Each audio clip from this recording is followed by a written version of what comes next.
Raguel scoffed loudly. Are you saying they're aware of my skills, yet still doubt me? I can handle a mere bug of a human. Uriel shot him a sharp look, saying, And how did those who were so confident fare? They're all missing in action, aren't they? Raguel fell silent, eyes darkening. Uriel said, There's a 99% chance you'll succeed alone, but with two of us, it's 100%. That's why they ordered both of us to go. Raguel said, Still. His pride hung heavy like a weight on his tongue. Uriel leaned a little closer and said, Look at what happened when they sent others alone. To ensure there are no mistakes this time, it's a wise decision. Raguel exhaled sharply, wings drooping, and said, But I could handle this human by myself. Uriel smiled softly and said, How about this? I'll let you fight him first. I'll just stand back and watch. Raguel's face brightened instantly, his wings fluttering with excitement, inquiring, Really? Uriel said, But if it looks dangerous, I'll step in right away. No complaints if I intervene during the fight. Raguel puffed out his chest proudly,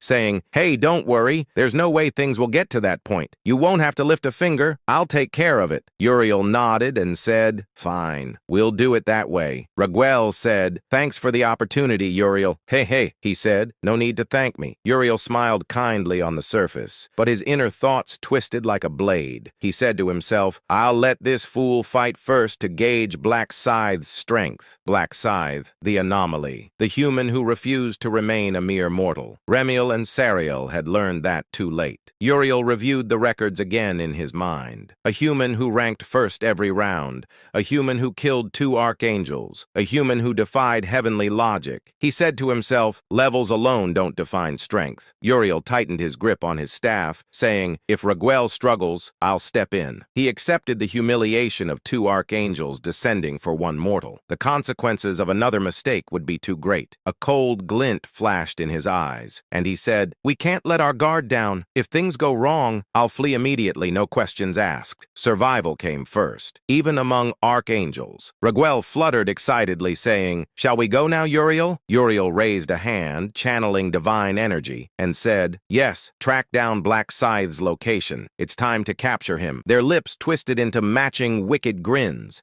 Wings spread wide. Light exploded behind them. The hunt began. Unaware, Ryu continued forward, while 2 divine predators streaked across the sky toward him. Ryu finally joined a mercenary group and accepted a new quest, this time a subjugation mission. Because of his status as a veteran mercenary, the guild didn't give him a simple job. His mission was tougher than most. Kultz, the subjugation leader, as he faced the gathered mercenaries. His voice carried authority, but also caution. He said, This is the forest of beasts at the edge of the Ludus Mountain Range. The Hormuz Merchant Guild has been struggling because of the beasts that occasionally attack the roads. He spread a map across the table, tapping a spot marked with red ink, saying, Our mission is to eliminate the blood orcs, which are the most numerous monsters in the forest of beasts. They go berserk at the sight of blood and become stronger, so avoid getting wounded. Let's move out. The mercenaries answered in unison, their armor clinking as they prepared for departure. Yes, sir. As the group advanced through the dense undergrowth, Ryu's gaze turned upward toward the floating window before him. Condition: subjugate 100 blood orcs. Reward: small increase in mercenary rank experience, 30,000 gold, and experience points. Blood orcs defeated, 0 out of 100. He scanned the mission details, his expression calm and unreadable. The reward meant nothing to him anymore. He said quietly, The only purpose is to raise my mercenary rank. Gold and experience points no longer excited him. Power did. Progress did. By his estimation, if he completed this quest 20 times, he could reach master rank. The sound of boots crunching through leaves echoed around him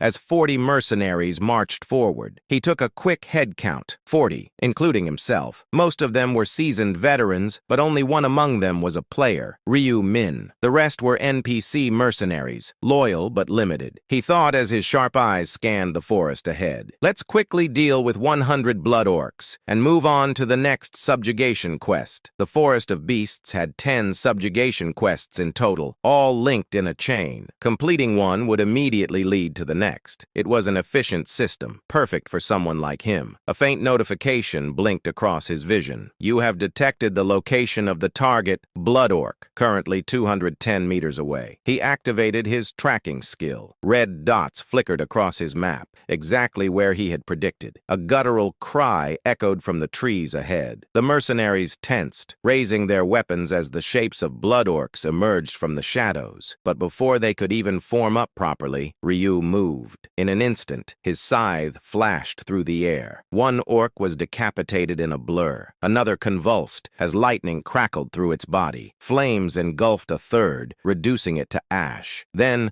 with a flick of his wrist, shadow blades erupted around him, cleaving another into two clean halves. You have defeated a blood orc. Your title effect grants 1.5 times experience. Experience plus 0.24%. Gold plus 800. Bonus, gold plus 400. Current kill count, 0, 10 out of 100. The Rune of Massacre effect increases all stats by 10%. There are 44 enemies within 100 meters. The Rune of 1 versus 100 effect increases all stats by 44%. Ryu didn't stop. Within moments, he eliminated 5 more orcs. 10 kills total, less than a breath between each one. The mercenaries stood frozen, staring wide-eyed. One muttered, "What just happened?" Another said, disbelief thick in his voice. "It all happened in a flash. Everything's dead. You, the warrior from another world, did you do this?" Ryu glanced at them and simply nodded. He didn't need to hide anything. There was no reason to. His goal was speed, complete the quest, and move on. And so,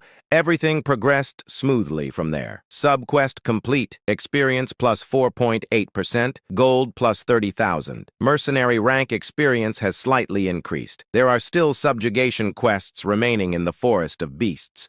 Would you like to accept the next one? Yes, no. In less than 20 minutes, he had already slain all 100 blood orcs. Another quest window popped up before him. He smirked. Choosing yes would let him continue immediately, while no would return him to the mercenary base, he said. Obviously, yes. Then he tapped the confirmation without hesitation. The next quest appeared. This time, the targets were 100 trolls. He dove into the task without pause, and once again, wiped them out effortlessly. Then came poisoned slimes, ancient trees, corrupted vampires, each monster stronger than the last, yet all fell before his scythe. 2 hours slipped by as if it were nothing, and a message appeared. You have defeated a blood golem. Your title effect grants 1.5 times experience. Experience plus 0.21%, gold plus 700, bonus gold plus 350. Your level has increased. Current kill count, 503 out of 100. The Rune of Massacre effect increases all stats by 100%. There are 28 enemies within 100 meters. The Rune of 1 versus 100 effect increases all stats by 28%. Ryo glanced at the messages,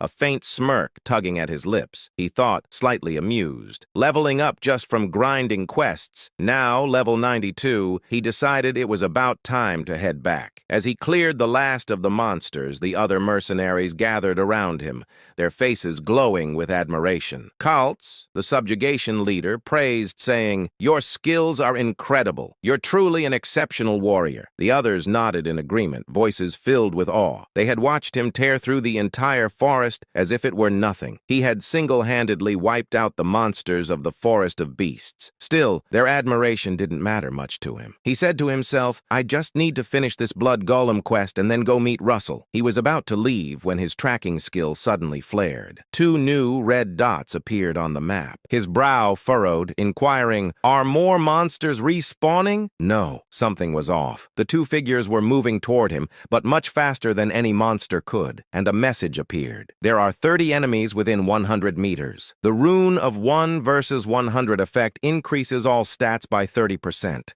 The numbers shifted as they drew closer. Ryu calculated quickly and said, "They're within 60 meters. Then realization struck. Their signals weren't on the ground. They're in the sky. Ryu's eyes snapped upward.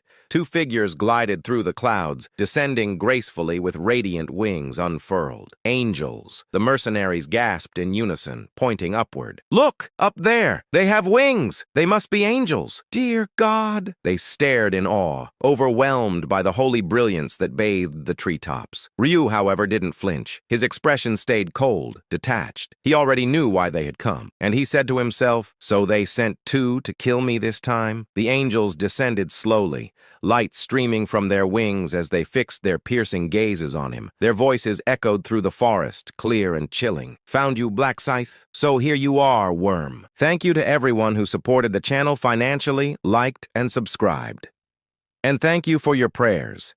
The doctor told me I've improved a little with the treatment and postponed the surgery until the tumor shrinks further. Figures glided through the clouds, descending gracefully with radiant wings unfurled. Angels. The mercenaries gasped in unison, pointing upward. Look! Up there! They have wings! They must be angels! Dear God! They stared in awe, overwhelmed by the holy brilliance that bathed the treetops. Ryu, however, didn't flinch. His expression stayed cold, detached. He already knew why they had come, and he said to himself, "So they sent two to kill me this time?" The angels descended slowly, light streaming from their wings as they fixed their piercing gazes on him. Their voices echoed through the forest, clear and chilling. "Found you, Black Scythe? So here you are, worm." Ryu stood still, every muscle coiled like a drawn bow. With their many wings and imposing presence, Ryu knew these angels were no ordinary opponents. He inhaled slowly, tasting the charged air between them, feeling the weight of heaven itself press down. From 20 meters away, he could already sense their thoughts, and he said, "One is Uriel, the archangel of light and fire, ranked 4th. The other is Raguel, the archangel of justice, ranked 5th. He let the revelation settle, his jaw tightening in a faint, unreadable line. Though they weren't the strongest angels, facing two at once was enough to make him tense. He could feel the past regressions flashing behind his eyes like a strobing memory. Ryu asked himself, "Is this because I killed another archangel? I'm dealing with more angels than in previous regressions." Ryu couldn't help but wonder if the top-ranked archangel might show up next. His expression flickered, part curiosity, part thinly veiled calculation, as he weighed the risk. While he observed them, the angels exuded a relaxed demeanor, as if confident in their superiority. Uriel's posture was the very picture of detached authority. Raguel's wings shifted with the arrogance of someone certain of victory. Raguel said, "Uriel, as we agreed, I'll handle this first. Don't interfere." Urged on by a cool, dismissive tilt of his head, Uriel's voice carried like a bell chiming in a silent hall. "Fine, fine. Just make sure you can finish it without my help." Raguel said, "Worry not. Who do you think I am? I'm the one who makes demons tremble in fear." Raguel's grin widened at his own boast, the light catching on the golden hilts at his waist as he moved. Ryu watched him, lips pressed thin. Then Uriel added, "Then prove it by defeating him without getting scratched. That'll save face for the higher-ups." Raguel, brimming with confidence, drew 2 swords from his waist. They were gleaming long swords with golden blades, and curiously, he wielded one in each hand. The blades sang softly as they left their sheaths, a sound that made the hairs on Ryu's arms lift. Ryu Min's eyes narrowed and inquired, "A dual-wielding angel?" In fact, most angels would use a sword and shield, but this one seemed to favor an aggressive style. Ryu said to himself, "I'll need to gauge his skill level." He read Raguel as a gambler reads a card, searching for the tells. As Raguel approached, Ryu noticed Uriel standing in the back with his arms crossed, seemingly unconcerned. Uriel's face betrayed only faint interest, the corner of his mouth barely twitching. Ryu said, "It looks like they'll take turns fighting. Fine by me." Ryu readied himself, shoulders loose but prepared to snap into action. His hand found the scythe's haft as if greeting an old companion. He prepared to unleash his death form if needed, as Raguel drew closer. Raguel's voice rolled over him like thunder through a canyon, full of self-righteous fury. "You, the Black Scythe, no, there's no need to call you by name. I'm here to judge you, and you already know the crime, don't you?" Ryu's answer was calm, but there was a spark in his eyes, mischief wrapped in cold steel. As he said, "What crime? I don't know what you're talking about." Raguel inquired, "Do you really not know, you filthy human?" Ryu's mouth curved into a smirk, and his tone held a razor edge, saying, "You'll have to speak clearer, you devilish angel." That drew a crack in Raguel's composure, and he shouted, "You insolent worm!" Though Ryu hadn't meant to provoke Raguel much, the angel's face contorted with rage. The muscles in Raguel's jaw tensed. His eyes flared crimson with indignation. Ryu's amusement was quiet. It rippled across his features like the surface of a pond touched by wind. It was easy to see why he was called the Angel of Justice. His lack of composure made him an easy target. Ryu said, "So easily provoked. smirked. He's a predictable opponent. Smirking, Ryu allowed himself a soft chuckle, the sound unexpectedly light in the grim battlefield. Raguel inquired, "What's so funny, human?" Ryu's grin broadened with a flash of teeth, calm, almost lazy, saying, "Oh, nothing. I just thought of something amusing." Raguel shouted, "What's so amusing, worm?" Ryu said, "I remembered when Remiel and Sariel begged for their lives. The way they pleaded was quite entertaining." At that, Raguel's restraint snapped like a brittle twig. That seemed to be the last straw. With a roar of fury, Raguel charged at him. The world seemed to narrow as the angel lunged, golden blades flashing in ruthless arcs. He shouted, "I'll kill you right here and now, you insect." Metal rang against metal with a harsh metallic chorus as Raguel's attacks came swift and fierce.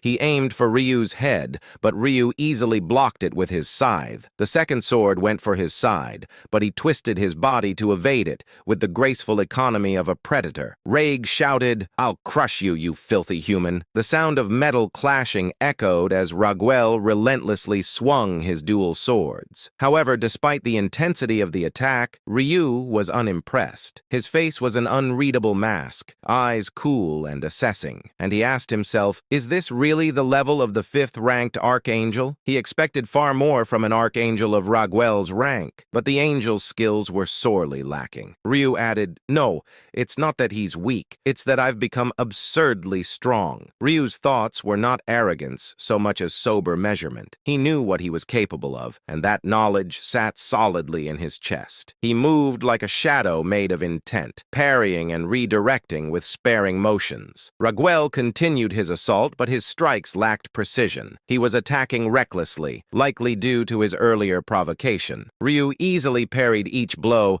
noticing all the gaps in Raguel's form with the detached curiosity of a craftsman inspecting a poorly made blade. Ryu said to himself, his strength is greater than Sariel's, but his attacks lack sharpness. He's not a real threat. While Ryu continued to block, he couldn't help but glance toward Uriel, who had uncrossed his arms and was now watching the fight with a slightly surprised expression. A small crease formed between Uriel's brows, just enough to betray that he had taken note. Ryu said, "If this is all Raguel can do, then Uriel won't be much of a problem either." Raguel, oblivious to Ryu's thoughts, smirked as if he had the upper hand, a flash of overconfidence lighting his features. And he said, "So, you've managed to block my attacks so far. I'm impressed. I didn't expect a lowly human to keep up with me." Ryu's eyes flicked with a faint, sardonic amusement, saying, "If you only knew how disappointed I am." Raguel said, "Let's see if you can handle this." Raguel's voice dropped to a dangerous whisper, the kind that promised ruin. He jumped back, putting distance between them, and crossed his swords. The golden blades hummed with power as they began to vibrate and glow more intensely, an eloquent prelude to devastation. A smirk crept across Raguel's face as he prepared his ultimate attack. Ryu said, "He's going to level the entire area." Ryu's foresight ability opened a slit of vision into the immediate future.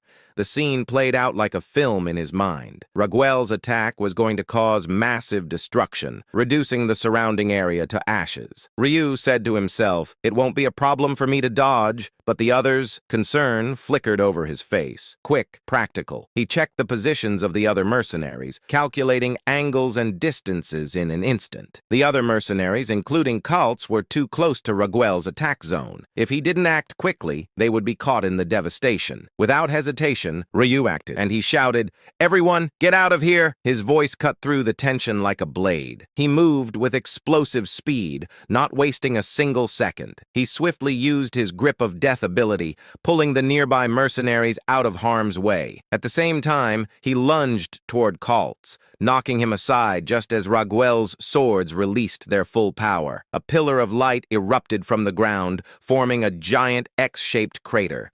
Trees were reduced to ashes, and the ground was scorched beyond recognition. The air itself seemed to scream as the energy tore the world apart for a heartbeat. The mercenaries, barely saved from the blast, stared in horror at the bottomless pit left in Raguel's wake. Their faces were pale, their bodies trembling, not just from fear, but from the knowledge of how close they'd been to death. And one said, We would have been destroyed, Kaltz gasped, still reeling from the close call. Gratitude and awe lacquered his voice. Thank you, warrior from another world. You saved us. But Ryu wasn't paying attention to their gratitude.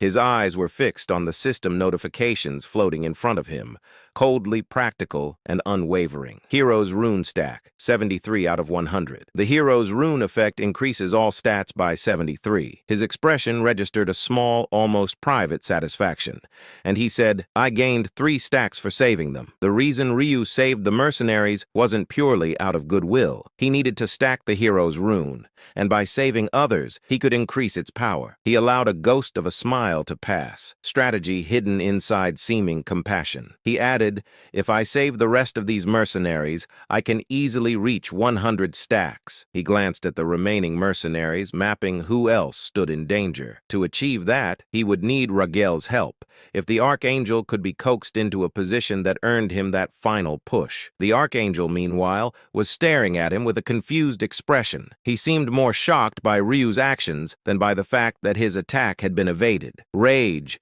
disbelief, and wounded pride warred across Raguel's face, saying, What are you doing, human? Why would a player like you bother saving these mercenaries? They mean nothing to you. Ryu said, These people did nothing wrong. Ryu's voice was simple, but it carried weight. To anyone else, Ryu's words might sound noble, but to the Archangel, they were nothing short of absurd. The plainness of his defense grated like salt on Raguel's sense of justice. Raguel saw him as a criminal, a murderer of angels. To him, Ryu's concern for the mercenaries was akin to a mass murderer caring for a stray dog. He said, Ha, the irony. A filthy sinner like you saving others. Raguel's look of disbelief quickly morphed into a sinister grin. His eyes glittered with a cruel promise, saying, Well then, how about this? I'll kill every one of these mercenaries you care about. Let's see how you feel about that. Ryu said, These people did nothing wrong. Ryu's voice was simple, but it carried weight. To anyone else, Ryu's words might sound noble, but to the Archangel, they were nothing short of absurd.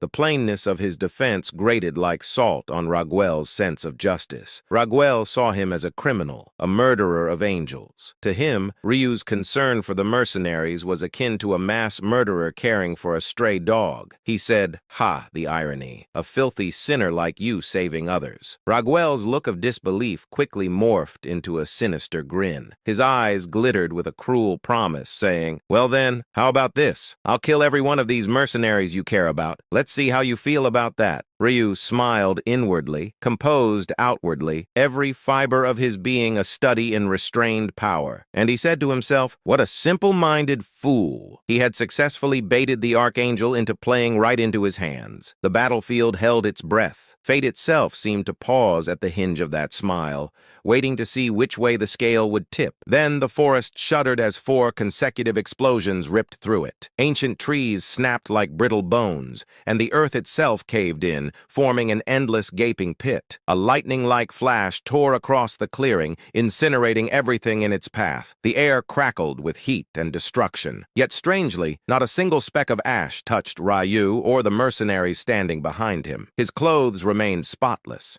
their armor unscorched. High above, Raguel's wings spread wide, his face twisted in irritation.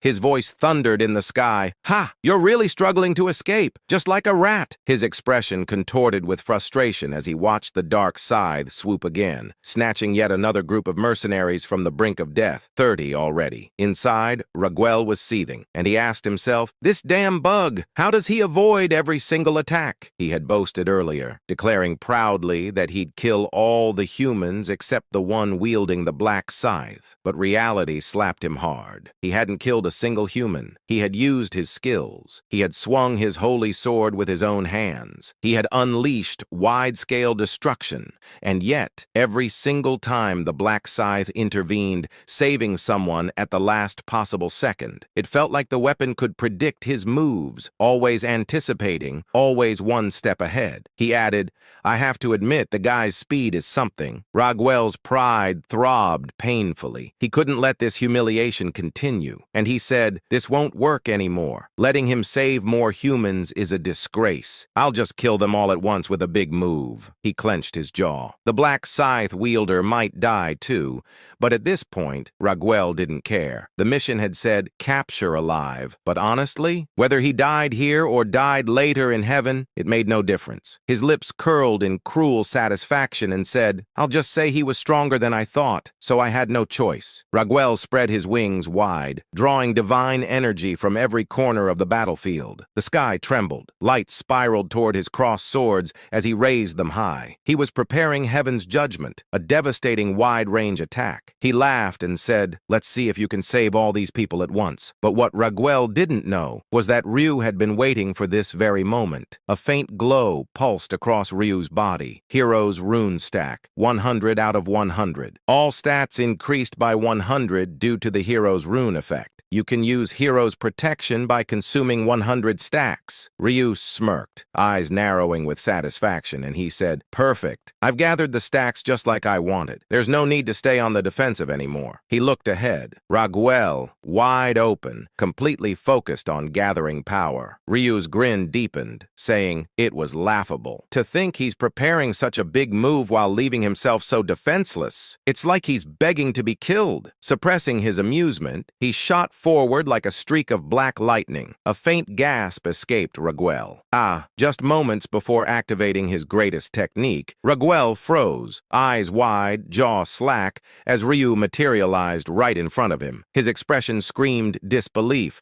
How is he already here? Ryu tilted his head slightly, voice dripping with mockery. Even though I've only been defending until now, isn't this a bit too careless? He shouted. Raguel had barely uttered a word when the black scythe carved through the air toward his waist in a clean, lethal arc. It would have sliced him in two, if not for Uriel. A burst of holy light erupted between them. The blade tore through empty space as Raguel vanished, reappearing at Uriel's side. Uriel asked, expression calm but alert, was my timing perfect? Raguel exhaled, clutching his chest. Thank you. I was honestly terrified. Ryu clicked his tongue softly. On the surface, he looked irritated, but inside, he was smiling, and he said to himself, of course, I knew he'd save him. The rune of foresight had already shown him this outcome. He had intentionally slowed his swing, making it easier for Uriel to intervene. He added, I wouldn't have gotten any reward for killing him anyway. Ryu had never intended to kill Raguel, not yet. He hadn't used the blessing of demons. To receive rewards,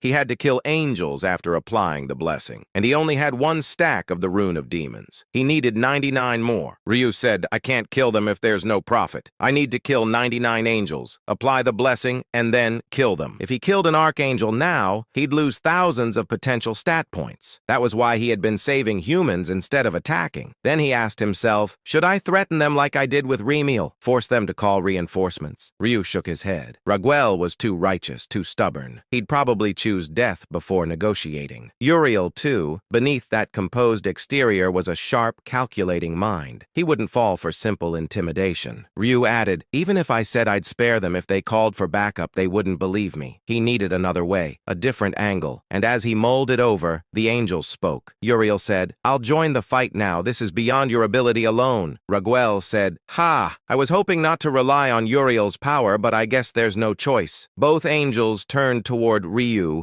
unaware of just how much danger they were in. Uriel withdrew a small dagger from within his cloak. For a split second, Ryu thought he might be an assassin, but a quick read of Uriel's thoughts corrected him. He's not an assassin. He's a mage. Symbols flared across the gemstone embedded in the dagger as magical power surged. Ryu tensed, ready to strike, but before he could move, a golden scroll shot toward the spot where he had been standing. A massive tree behind him exploded into splinters. Uriel's expression remained cold, calm, saying, I acknowledge your speed, but he began chanting another spell, his voice spellbindingly even, saying, you won't be able to block this. The dagger lit up brilliantly, then shot forward like a bullet, whistling past Ryu's cheek, but it wasn't done.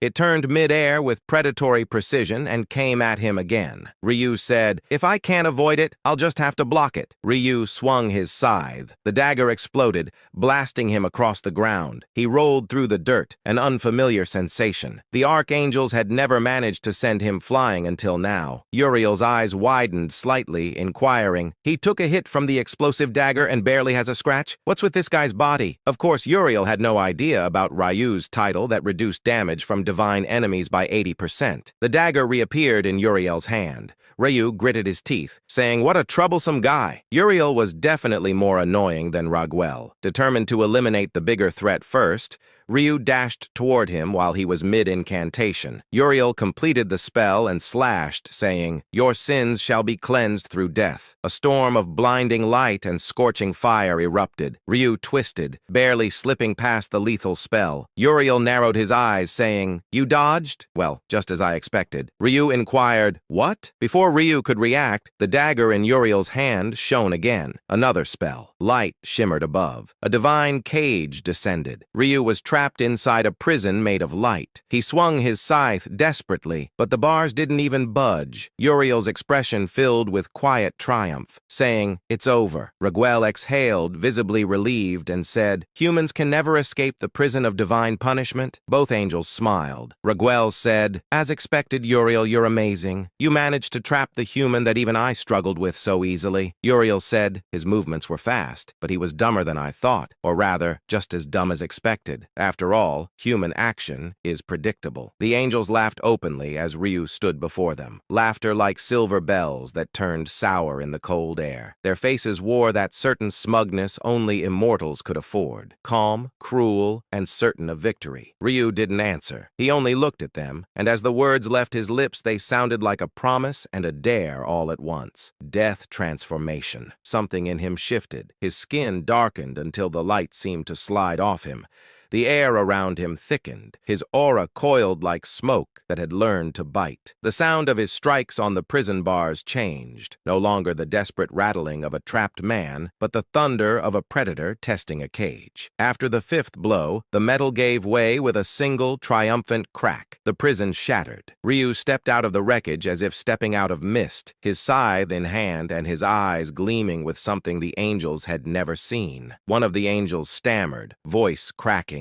This can't be." The other's composure wavered, a frown creasing the perfect planes of his face. Raguel barked, panic seeping through the words. "Where do you think you're going, you lowly human?" He crossed his swords in a flash, summoning heaven's judgment. Uriel, cool, composed Uriel, began an incantation, hands weaving light into a spell. But Ryu was already on them. He moved like a shadow with teeth, sudden, swift, absolute. Check out the new manhwa. The loser tries to raise the five evils to be good children, but they secretly form a cleansing and killing organization. Ryu stepped out of the wreckage as if stepping out of mist, his scythe in hand and his eyes gleaming with something the angels had never seen. One of the angels stammered, voice cracking.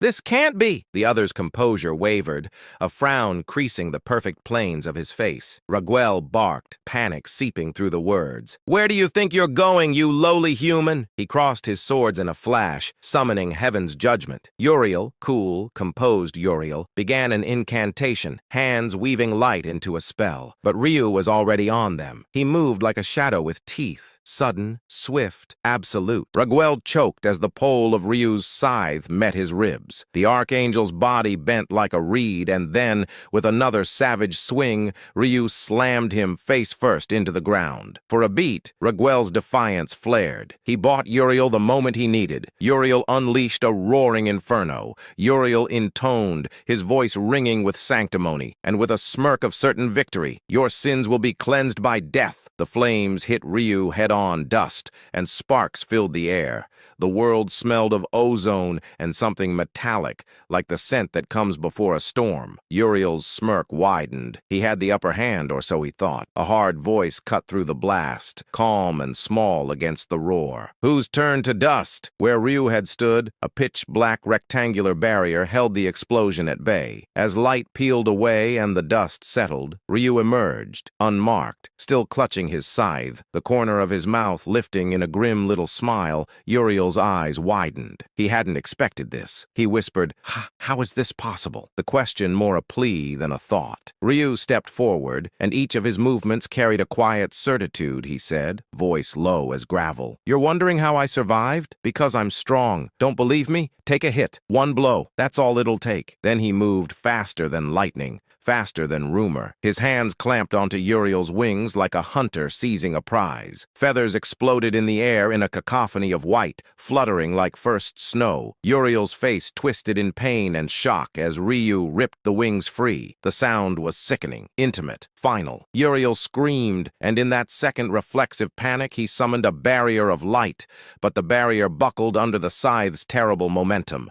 Ryu's blade slashed and Uriel, scrambling, teleported away. Barely. He escaped with more fear than wounds, blinking as if waking from a nightmare. His fingers trembled. For the first time since he could remember, the Archangel tasted the thin salt of vulnerability. Ryu taunted, pressing the advantage, saying, "Try blocking this." He didn't look like a cornered man. He looked like a storm that had decided the time for mercy was over. Uriel retaliated, spitting a flurry of homing light daggers. One by one, they streaked toward Ryu, weaving through the air with predatory precision. This time, Ryu didn't dodge. He stood calm as a cliff and let them strike, swallowed them by the same dark barrier that had shielded him before the daggers clanged against nothing and fell away. Uriel's jaw tightened. Rage and disbelief warred across his face. Raguel, meanwhile, was not yet done. He'd been waiting, lying in the dirt like a coiled spring. When Ryu thought him defeated, Raguel leaped. Metal on metal rang like a bell. Ryu felt the attack. His eyes narrowed, and he danced off balance, flipping Raguel's momentum with the sweep of his scythe. Raguel crashed to the ground, scrambling. Raguel roared, lunging. "You filthy human!" His hands clawed for his wings, his pride, but Ryu was quicker. He grabbed and tore, wings, feathers, and a cry. Each tear was a struck chord of humiliation for the angels. Even as Raguel screamed, Ryu kept plucking them like one would pluck a thorn from flesh. He paused, not from hesitance, but because something glinted in the air where his feet had been a heartbeat earlier. A golden scroll had sliced through that space and vanished. Ryu's grin returned, wry and knowing, he muttered, eyes gleaming. "I told you, I'm not stupid enough to fall for the same trick twice." He shifted forward, ready to finish what he'd started when, like a candle snuffed, the dark that fed him began to retreat. His death transformation faded. The change was visible. Ryu's posture slackened. The fierce gleam in his eyes softened into fatigue. The angels saw it, and in that instant, he cursed under his breath, "Damn it!" And with a quick, desperate movement, he spread his wings and took to the sky. He didn't look back. He fled. Ryu's silhouette dwindled into the distance, black scythe a mere sliver against the horizon. The two angels stood amid the wreckage, feathers and dust and silence surrounding them. Uriel asked, unsteady, voice thin, "What just happened?" He looked at Raguel, who matched his confusion with irritation. Raguel said, jaw clenching, We had him, and he ran." Uriel snapped his fingers, the motion small and sharp, saying, "Wait, I think I know." Raguel asked, "Why?" Uriel said, "He must have run because his power ran out. Think, didn't he become unbelievably strong when he turned black? He fought us like a god. Then, when it faded, he panic ran." Raguel's shoulders sagged a fraction as understanding dawned and said, "So his strength isn't constant," Uriel said, eyes narrowing. "Exactly. He can't sustain it. He needed the transformation to face us." A grim expression shadowed Raguel's face, saying, "Then we must track him down and finish this." Uriel's mouth twisted in thought. He looked at the ruined wings, the scythe lying half-buried, and the empty distance where Ryu had vanished. Uriel said after a moment, the practical voice of command rising, "We can't. Both of us have lost a wing. We're grounded, Raguel." They stood there like dogs staring up at a rooftop-bound bird, impotent and furious. Raguel spat, "Damn it," frustration echoing. He clenched his fists until the knuckles whitened. Uriel, however, took a breath and a dark idea formed. He said, "There is a way." Raguel straightened, hope flaring like a torch, inquiring, "What way?" He said, "We call in reinforcements quietly, below the 4th rank. No archangels. No one above will be told. We'll deal with him ourselves and take the glory." Raguel's eyes glittered with a dangerous light. inquiring, "In secret?" Uriel confirmed, saying, "In secret, if he really becomes that strong again, we'll need numbers. Call as many as you can, but keep it hidden." They had lost the immediate victory, but not their purpose. In reality, everything that happened a little while ago was an act by Ryu. Ryu thought that he had to make the archangels call for reinforcements, and the key was deception. He needed them to believe the battle was evenly matched. If he crushed them too fast, they'd never ask for help. Worse, they might summon another archangel, and that would turn the battlefield into a nightmare even for him. He said, "No, I just need their soldiers, the battle angels. The more the better." A faint smirk tugged at the corner of his mouth, saying, "So, I'll have to act weaker than I am." He cracked his neck, rolling his shoulders as his dark aura pulsed faintly beneath his skin. Then, deliberately, he lunged at the glowing cage of light that held him captive. The impact sent ripples of light through the bars, but he held back, pretending to struggle. He struck again, gritting his teeth, making it look as though he was giving it his all. From outside the cage, the archangels exchanged mocking glances, saying, "Pathetic, he's barely denting it. So much for the demons chosen." Ryu kept his expression twisted in fake frustration. Even though he knew a single serious strike could shatter the prison inside, he was laughing, saying to himself, "Good, just keep thinking I'm trapped." He even brushed against a glowing dagger lying nearby, fully aware it would explode on contact. Smoke and light engulfed him, but when it cleared, he stood unscathed, pretending to stumble, as if wounded, and he said, "They've taken the bait." Now came the next part. He couldn't just keep playing the victim or they'd grow suspicious. He needed to show flashes of overwhelming power, enough to make them panic, so he let his voice drop into a whisper that trembled the air. "Death transformation." His body turned pitch black, his aura bursting forth like a storm of shadows. The entire prison shuddered, light cracking apart under the weight of his power. The archangel's sneers vanished, and they inquired, "What is this transformation?" "His energy. It's demonic." Ryu exploded from the cage with a grin, saying, "Surprised?" His attacks came in a blur, faster, heavier, darker. Each strike forced the angels back, their wings scattering radiant feathers that burned away before touching the ground.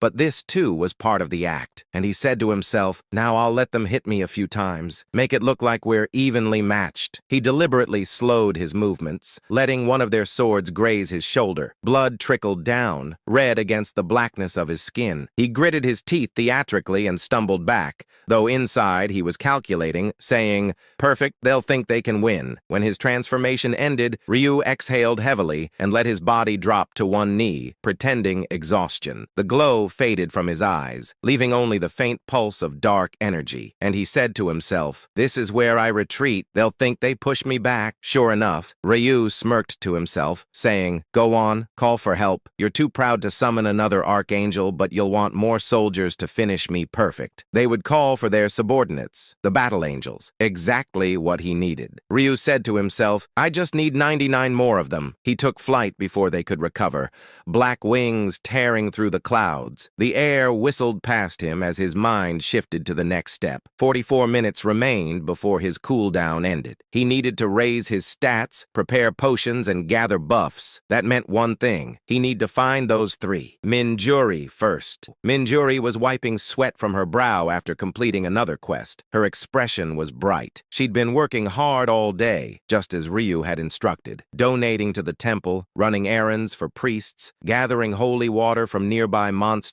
and donating again. Simple, but time-consuming. 6 hours of relentless effort had finally raised her reputation to very friendly. She was just catching her breath when a shadow suddenly passed overhead. She inquired, "Black Scythe?" Her heart nearly stopped. The towering figure landed before her, wings spread wide, the air trembling from the residual force of his arrival. Ryu gave her a curt nod, inquiring, "What were you up to?" She stammered, clutching her staff nervously.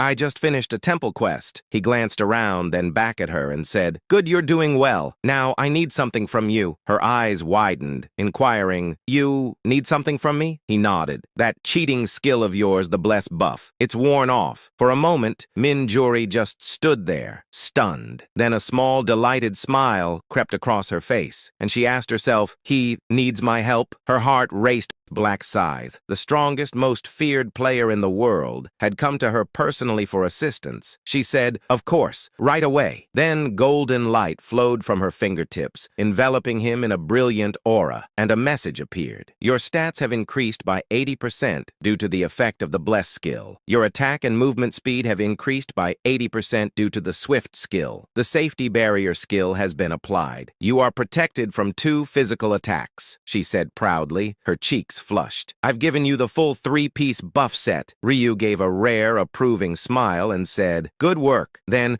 without warning, his wings unfurled again, massive, dark, and alive with shadowy energy. Minjuri's mouth fell open, saying, That's new." He turned away, his tone already shifting back to business, saying, "Something like that. Keep focusing on your quests. You're doing fine," she called out, waving as he shot into the sky. "Thank you, Black Scythe. Take care." Ryu didn't look back. His figure faded into the horizon, a black streak cutting across the heavens, silent, deadly, and preparing for war. Thanks to everyone who support the channel financially.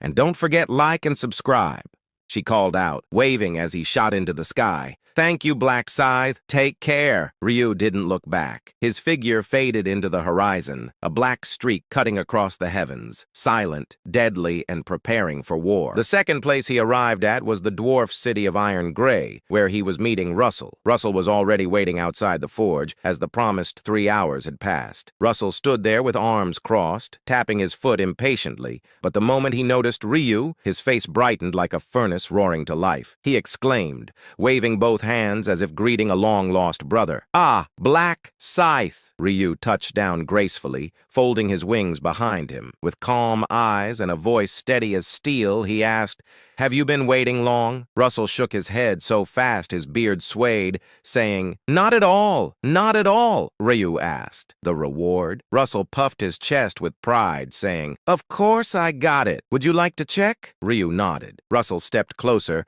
and placed his calloused hands on Ryu's armor. A faint glow spread like liquid silver, and a system message appeared. "The effect of the equipment polish skill has increased the armor's stats by 20%. The buff will last until the end of this round." Ryu blinked and said to himself, 20%? It used to be only 10. Now the buff had doubled. A faint, satisfied smile tugged at the corner of his lips. "It was worth returning for this," Russell said eagerly. "I'll polish your other gear too, and your weapon. Definitely your weapon," Ryu replied. "Thanks." One by one, Russell's hands moved over every piece of Ryu's equipment, and then a message appeared. "The effect of the weapon polish skill has increased your weapon's attack power by 200%. The buff will last until the end of this round." Ryu almost laughed in disbelief. Not only had all his equipment been polished, but his weapon, his most important tool, had been enhanced to a terrifying degree, and all from a simple 3-hour quest. Russell grinned widely, pride radiating off him like heat, saying, "Oh, and the dwarves adore you now. My reputation shot up, straight from neutral to very friendly. All thanks to you, Black Scythe, and the prophet who arranged all this." Ryu said, "I'm glad you're happy. Just keep leveling. Become even more helpful." Russell gave a vigorous nod, saying, "I will. I promise. I'll be someone Iron Gray can be proud of." Ryu stretched his wings and said, "Good. I'll be going now." He rose into the sky, soaring above the smokestacks of the city. There was still one more person he needed to meet before confronting the angels, and he said, "Hopefully, they've summoned more than 99. With that thought, he sped out of Iron Gray. Meanwhile, the forest of beasts, normally brimming with monsters and the roar of wild creatures, was now eerily silent. The beasts had fled, replaced by a terrifying sight, angels, hundreds of them. The 5th-rank angels stood in formation, summoned by the orders of Uriel and Raguel. Raguel asked, "Uriel, how are your wounds?" Uriel rolled his shoulders, testing movement, saying, "They've mostly healed. What about you?" Raguel stretched his arm, grimacing at the spot where his wings had previously been torn, saying, "Recovery is slower in this dimension, but the pain is gone." Uriel said, "Good." Raguel snorted and said, "Compared to the heavenly war, this is nothing. I still can't fly, but once we return to heaven,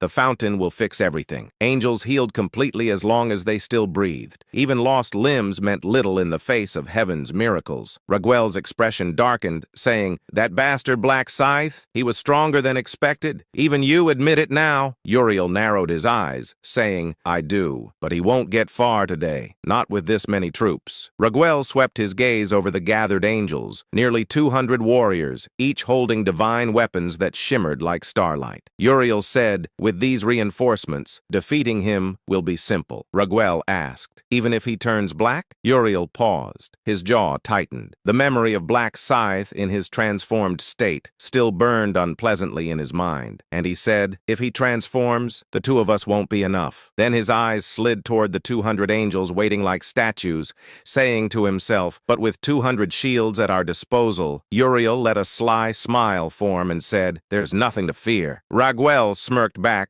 saying, "Good, because if he transforms, I'm killing him on the spot. Subduing him won't cut it." He added, "His screams would be music to my ears." Raguel's tone dripped with eagerness. He wanted revenge, badly. Uriel said, "Now that everyone is here, let's go finish off Black Scythe." Then Uriel moved before the troops, his presence commanding awe. Even without speaking, the angels stood straighter. He said, "You should already know who I am. My name is Uriel. You would have seen it on your summons." Silence. Not because they didn't want to speak, but because the difference in rank was overwhelming, like a private addressing a two-star general. Uriel continued, "Your mission is simple. Assist Raguel and me in eliminating a human criminal who has disrupted the heavenly realm." Murmurs flickered through the angels' minds. A human? We were summoned for a human? Yet no one dared voice disbelief aloud. Uriel said, "Do not underestimate him. He is one of the strongest among humans." That got their attention. Their eyes sharpened, and some even trembled, not from fear, but excitement. Uriel lifted a hand dramatically, saying, "Perform well, and I will promote all of you to 4th rank, personally." The forest shook with thunderous voices. "Yes, sir," Uriel smiled. Everything was going smoothly, until Raguel approached, face twisted with worry, saying, "Uriel." Uriel's expression hardened, inquiring, "What is it? Did the tracking artifact malfunction?" Raguel said, "No, it's Black Scythe." Uriel stiffened, inquiring, "What about him?" Raguel looked almost offended by the absurdity of what he was saying. "He's coming toward us." Uriel blinked, asking, "What?" The man who had been running from them this entire time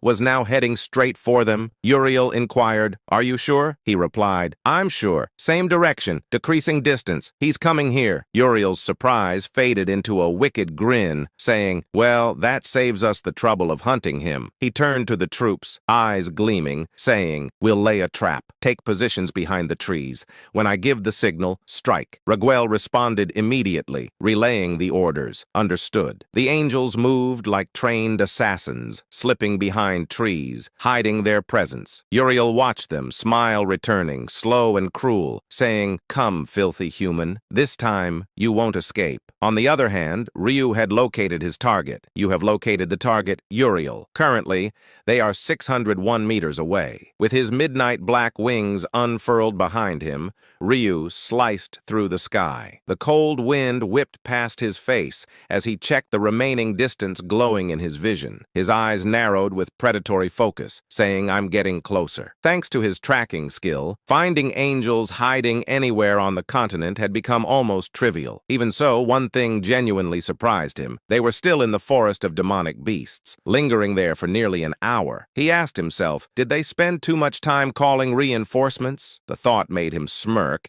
and he inquired, how many had come running this time? How many wings and halos had gathered in one place, waiting for me? Please, let it be more than 99. His heart thumped with excitement, not fear, but pure anticipation. With a soft hum, he activated his detection skill. Immediately, the forest below lit up with dozens, no, hundreds, of tiny red points pulsing in his mind's eye. His eyebrow twitched, saying, "This is more than I expected." He counted them carefully. There were not merely 100, but dangerously close to 200. He closed the distance further, and a message appeared. There are 202 enemies within a 100-meter radius. Due to the rune of one against many, all stats are increased by 100%. Ryu let out a low whistle and said, "So aside from the 2 archangels, there are 200 troops." They had gathered every ounce of strength they could muster in an attempt to crush him, but ironically, they had only stacked up greater benefits for him. Ryu added, "With this many, I can activate the demon's blessing and keep stacking it further." He nearly laughed out loud, but instead he suppressed the amusement bubbling gurgling in his chest and began descending slowly. The forest floor was devastated. Scorched bark,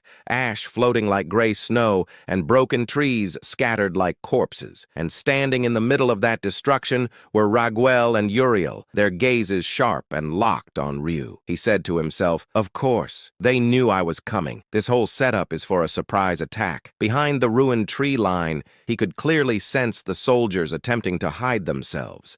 Their killing intent was so thick it practically screamed their positions. Ryu said to himself, "Too obvious. I don't even need to read their minds." He already understood their plan. Distract him, then ambush him with the 200 troops waiting in concealment. A pity for them. He'd already exposed their entire scheme the moment he arrived. He asked himself, do they really think I can't detect presences? But it didn't matter. If they wanted to turn the forest into a stage for his slaughter, he would give them a memorable show. Ryu added, "Since they want a surprise party, I should at least pretend to be surprised." Feigning innocence, he walked toward the two archangels, as if unaware of everything happening around him. And he said, "You guys are still here?" Raguel's voice, strained with humiliation, shot back immediately, saying, "Thanks to a certain bastard who ripped off our wings." Ryu scoffed, saying, "Can't even walk without your wings? Pathetic." Raguel's face twisted in rage, veins bulging along his temples. His fists clenched so tightly the skin whitened. Ryu chuckled and inquired, "Oh, you're holding back your anger? Probably because you're sticking to your little ambush plan, aren't you?" Raguel tried to redirect the conversation, forcing a smirk, saying, "And why did you run away? I saw you fleeing without even looking back. Were you scared of us?" Ryu smirked and said, "Scared of just the two of you?" "Hardly," Raguel hissed, inquiring, "Or was it because you couldn't use your blackened form anymore, so you fled?" Ryu didn't hesitate. He activated his death transformation and inquired, "Do you mean this?" Darkness surged over his body like a living shadow. His eyes glowed, his form shifting, and the atmosphere instantly turned suffocating. Both archangels froze. Their eyes widened in shock. They had not expected him to use the form again so soon. Ryu said, "Surprised? The cooldown's already up." And he inquired, "Why would I come back if I wasn't confident I could take you?" He stepped forward, aura radiating murderous pressure. The battle was seconds away from erupting. And then, Uriel broke first, shouting, "Attack! Thanks to everyone who support the channel financially. And don't forget like and subscribe." Ryu didn't hesitate. He activated his death transformation and inquired, "Do you mean this?" Darkness surged over his body like a living shadow. His eyes glowed, his form shifting, and the atmosphere instantly turned suffocating. Both archangels froze. Their eyes widened in shock. They had not expected him to use the form again so soon. Ryu said, "Surprised? The cooldown's already up." And he inquired, "Why would I come back if I wasn't confident I could take you?" He stepped forward, aura radiating murderous pressure. The battle was seconds away from erupting. And then, Uriel broke first, shouting, "Attack!" At his command, the 200 hidden troops burst from the trees in a thunderous wave. Fifth-rank battle angels charged, weapons glinting, all rushing toward the black figure who stood so calmly in front of them. Uriel retreated slightly, shimmering light gathering in his hands as he prepared spells to suppress Ryu from behind. Raguel, meanwhile, looked ecstatic, malevolence shining in his eyes, and said, "I've been waiting for you to transform. Now I'll kill you." He lunged forward with his subordinates, bloodlust radiating like heat. Yet surrounded by enemies, their murderous cries filling the air, Ryu remained utterly calm, and he asked himself, "Shall I show off a bit?" In the very next second, he vanished. Not a sound, not a trace, just gone. The angels froze, whirling around in confusion. Weapons swung at empty air. Uriel's nearly completed spell, a scroll of light, twisted awkwardly before sputtering out into nothing. He inquired, Where did he go?" Both Uriel and Raguel frantically scanned their surroundings, panic flickering in their expressions. Even archangels, beings of divine perception, couldn't find him. Ryu said to himself, "Not even archangels can see through invisibility? Or maybe it's the stealth rune hiding my presence entirely?" Good information. Valuable information. He moved in silence. Then, bones snapped like twigs. Bodies dropped to the forest floor like puppets with cut strings. One enemy, then another, then another. Necks twisted before they even realized he was behind them. One shouted, "Archangel! Over here! Urk!" Another angel fell, his voice voice dying halfway, and a message appeared. Number of angels killed, 21 out of 100. Uriel, normally the picture of celestial composure, finally snapped. He roared, his voice cracking with urgency. "Stop him! All of you, attack!" But the forest responded only with silence. Not a single angel obeyed. Uriel's face twisted. His pride as an archangel was crumbling. He said to himself, "Damn it! At this rate, my spells..." Ryu moved like a phantom among the trees, so fast that the very air seemed to tear as he passed. No matter how many spells Uriel knew, none of them could restrain a monster moving at that speed. Uriel clenched his jaw. His golden eyes hardened with resolve, and he said to himself, "There's no choice. I'll burn everything down if I must." He lifted his dagger high, and holy light flared at its tip, gathering in a blinding sphere. The moment Raguel noticed, his expression twisted into horror. His voice trembled, inquiring, Uriel, are you seriously going to use that spell?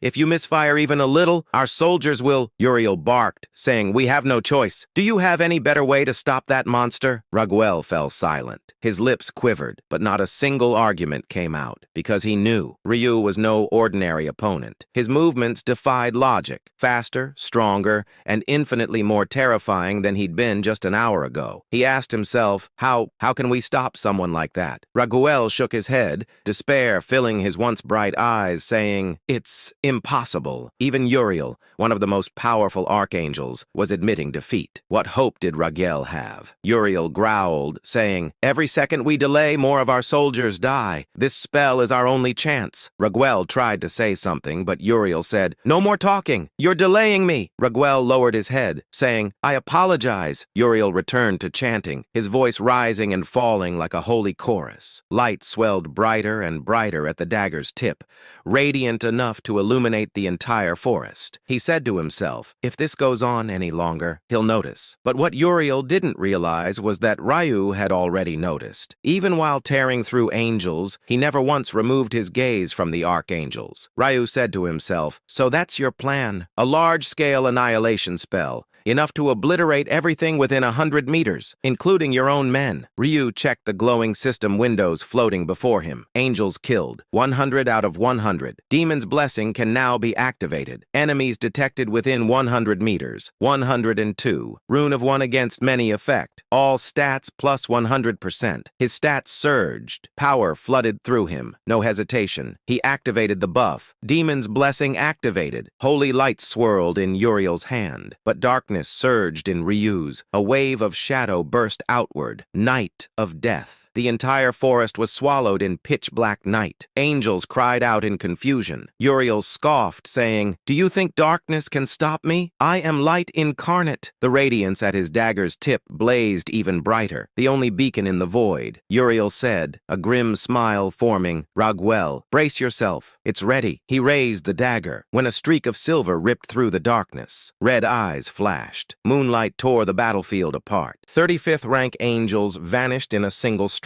Uriel's scream followed as his severed arm hit the ground. The spell collapsed instantly. The radiance faded. The blinding halo died. Uriel staggered back, face pale, saying that wasn't just a skill. It was devastation itself. He had underestimated Ryu, fatally so. And Ryu wasn't finished. Moonlight erupted again. Angels were swept away like dust in a storm. Their screams were swallowed by the sound of tearing reality. And message window appeared. Angels killed, 100 out of 100. Raguel spun in circles, voice cracking with panic, saying, "Wu, where are you? Show yourselves, soldiers!" But his cries were pointless. The next moonlight slash severed his leg. He collapsed, clawing at the ground, eyes wide in terror. The next strike grazed his face. Half of it burned away, leaving bone exposed. The smell of charred flesh filled the air. He cried, "My face! My face! No, no, no!" Ryu approached him with calm, almost bored steps. He said, "You're worse than an insect!" Raguel screamed in rage and despair, lunging at him with the last of his strength, but he never made it close. Ryu's scythe pierced his heart before he even registered the movement. Raguel's body slumped forward, lifeless. Then Ryu lifted his gaze. Only Uriel remained, and Uriel, trembling violently, chanted another spell with his remaining arm. A cage of brilliant light crashed down around Ryu. He said, "Got you! You're..." But he couldn't complete his words, as Ryu sliced through it with a single swing. Uriel's face drained of color, saying, "No, no!" He conjured another spell. Scrolls of light, blades of holy fire, chains of radiance, all of them destroyed instantly. Nothing could slow the Grim Reaper's approach. When Ryu finally stood before him, Uriel's wings drooped. Now, at last, he understood. He whispered, "You were hiding your true strength all along," Ryu replied, expression calm. "I needed your soldiers," Uriel inquired. "What? You lured me into summoning them?" Ryu said with a faint shrug. "Well, yes, though I didn't expect you to bring so many." Uriel's lips trembled. Fury, fear, and disbelief warred in his eyes, and he said, "Killing me will be a mistake. The ones above me will never let you go." Ryu said, "If I don't kill you, will they leave me alone?" Uriel fell silent. Ryu said, "Then you may as well ask me to spare you." Uriel said, "You wouldn't spare me anyway." Ryu smirked and said, "You're right." Then the scythe pierced his heart before he could blink. Uriel collapsed. His eyes remained open, still reflecting disbelief even in death, and the forest had grown quiet, far too quiet.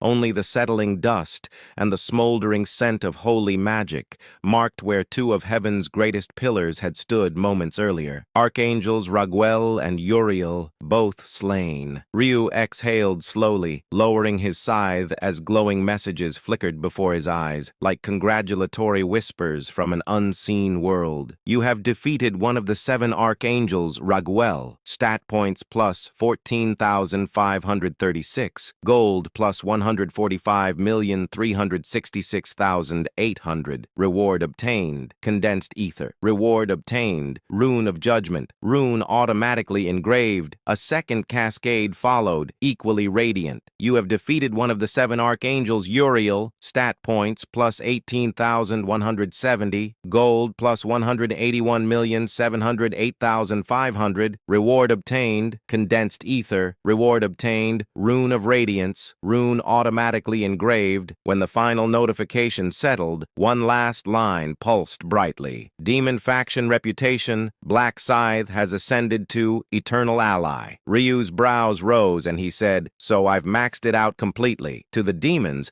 this was the equivalent of slaying heavenly generals. They would worship him as a savior, perhaps even a symbol. He understood the significance, but his expression remained cool, focused. He clenched his fist, feeling the power coursing beneath his skin. He added, 2 condensed ethers, so I can finally craft a god-tier weapon. His eyes sparkled faintly. Excitement, anticipation, ambition, almost 40,000 stat points, over 400 million gold, 2 sacred runes, and the eternal favor of demons. Not a bad harvest for a single battle, but the runes, those demanded attention. He called up the first, Rune of Judgment. A translucent interface explained its power. Effect, gain 1 judgment stack per enemy killed. Max 100. Consume 100 stacks to activate. Heavenly Judgment unleashes an X-shaped magical blast, dealing 2,400% of intelligence. Ryu's lips curved, saying, "Raguel's signature attack, now mine." The second was even more intriguing. Rune of Radiance effect, move through light. Light speed, dash in a straight 1,000-meter line instantly. Teleport, fire a beam of light up to 100 meters, teleport to its landing point. Summon,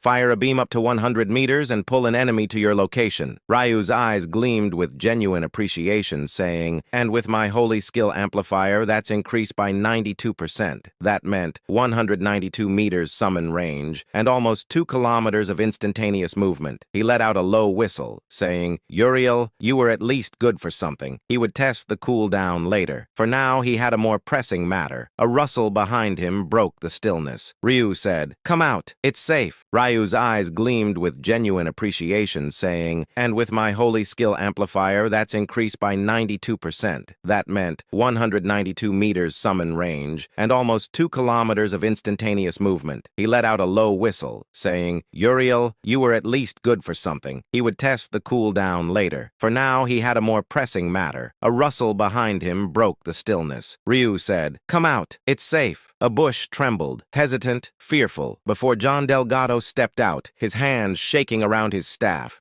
He asked, Did you, my lord, did you do all this? His eyes darted across the battlefield. Scorched earth, snapped trees, craters of collapsed light magic, and the corpses of two archangels lying still like broken statues of gold. Ryu shrugged casually, saying, Yeah, though it wasn't as intense as it looks. John stared at him as if he had just heard the heavens make a joke. He swallowed hard, inquiring, This is the power of the black scythe. Ryu noticed his expression and gave a faint smile, saying to himself, If the fourth and fifth archangels were this weak, maybe I can handle the first. He paused and said, Or maybe not. The archangel he had encountered in his 68th regression had radiated a presence far beyond these two. His skin tingled just recalling it, but that was a problem for later. John approached carefully, inquiring, My lord, what should we do now? Ryu tapped the nearest angel's corpse with his boot and said, I want you to raise it. John blinked, inquiring, As a physical undead? Ryu replied, Yes,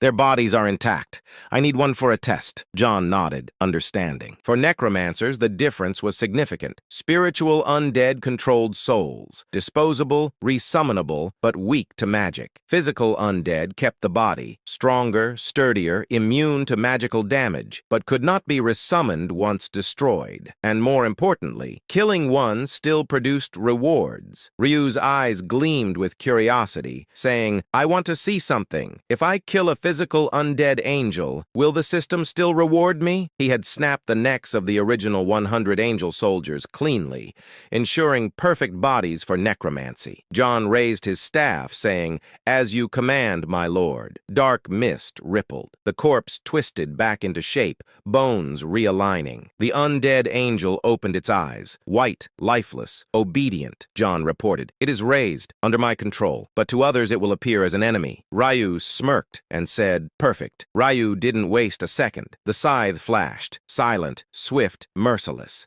The angel's head rolled onto the ground. A chime rang. You have defeated the 5th-ranked angel, Oliver. Stat points plus 36. Gold plus 363,417. Angels defeated, 103 out of 100. Judgment stacks, 2 out of 100. Ryu's eyebrows lifted in surprise, saying, So killing a physical undead angel counts, he murmured, eyes narrowing with thoughtful satisfaction. Killing the physical undead increased my angel kill count from 102 to 103, but what truly intrigued him was the reward. He tilted his head, a faint smirk forming, saying, As I suspected, I still get rewards. It wasn't the full amount, but the system still acknowledged it. The rewards were nearly halved, yes, but understandable, considering physical undead possessed only half their original strength. He muttered, grin widening, Still, reviving a corpse even once is an insane advantage. He turned to John Delgado. The necromancer stood silently beside him, awaiting orders with an expressionless, almost eerie calm. But to Ryu, this man was pure treasure. John's value had skyrocketed. Ryu was glad, truly glad, that he hadn't killed him earlier. He pointed with his scythe, voice sharp, saying, John, resurrect all the angels into physical undead. John bowed his head deeply, saying, Understood. But just as he was about to begin, Ryu suddenly raised a hand and said, Wait, stop. John froze instantly, eyes widening slightly, inquiring, My lord? A thought flashed through Ryu's mind like lightning, and he said to himself, Wouldn't it be better to kill them after receiving the demon's blessing again? He remembered the previous cycle, slaying the first 100 soldiers, then activating the blessing and watching his rewards multiply like wildfire. And now he'd killed another 100, and 2 archangels on top of that. His stats were overflowing again. This meant one thing. He could activate the demon's blessing again, and the payout would be even greater. Ryu added, With my higher stats, I'll get even more rewards this time. And if he killed all the resurrected angels afterward, he could max out his judgment rune stack in one go. His heartbeat quickened in anticipation,